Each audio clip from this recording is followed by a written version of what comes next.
الله رب العالمين والصلاة والسلام على أشرف المرسلين سيدنا ونبينا محمد وعلى آله وصحبه وسلم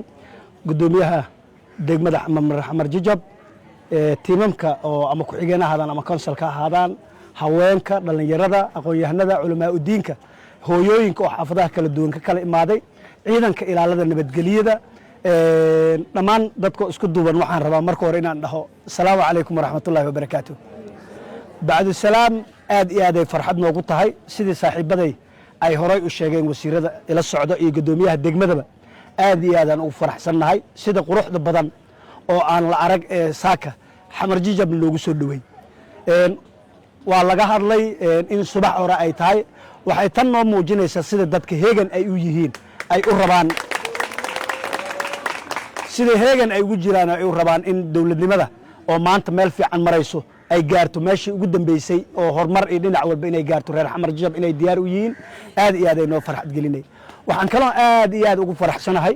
inaan soo booqdo xarumihii lagu bixinayay kaararka oo si habsamiya ay u socoto gudoomiyaha markaan iska waraysanay uu ii sheegay 6,000 ku dhowaad in la bixiyey kaarara inta kalena hadda maalmahan ay ku socdaan si isbiida oo aan la aragoo la maqal waxaan dhihi karaa waxaa ilaahay mahadiisa waaye laakiin waxaa fursad helay qofkii Soomaaliyeed oo maanta xamar jijab degan oo qaatay shahaadadii uu ku qaadan lahaa kaarka aqoonsiga waxaa nasiib darro ku dhacday bil xaqiiqa qofkaanan maanta u suurtagelin arrintaas ayada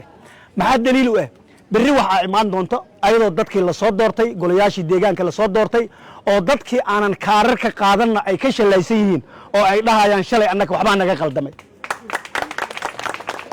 taariikhda markii dib loo fiiriyo waxaa waaye hore ayaan dhaweyd ayaa waxaan sheekaysanay nin odaya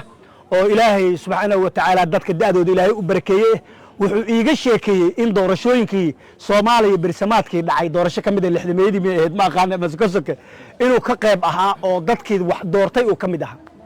waxaa laga yaabaa dad da'diisoo tiro badan inay jireen laakiin aqliyad iyo fursad aysan u helin inay dadka doortaan marka waxaan dhihi karnaa cidda kaararka heshay waxay heli doontaa fursado badan oo maanta aanan loo malaynaynin waxay heli doonaan inay berri ku faanaan dadkii ugu horreeyey oo 50 sano ka bacdi dad Soomaaliyeed oo wax doortay inay noqdeen oo fursad u heleen ay heli doonaan marka waxaan dhahaynaa inta fursadda heshay inay kaararka si laba jibaaraan oo ay qaataan inta aanan fursad helin insha Allah ta'ala dalka doorasho wuxuu aaday qof iyo coda hadda golaha deegaanka haday waayeen annakayna soo dooran doonaan oo xildhibaano rabno ayagana fursaddaas ka faa'iideysteen aan leenahay insha Allah ta'ala waxaan rajaynaynaa ilaahay idinkii gudoomiye waxaan ku rajaynaynaa guul iyo barwaaqo sida qurux badan oo degmada aad u hagaajisayna waxaan ku leenahay aad iyo aad ilaahay ha kaaga mahad celiyo dhammaan dadka isku duubanna waa u mahad celinaynaa assalaamu calaykum waraxmatullaahi wabarakaatuh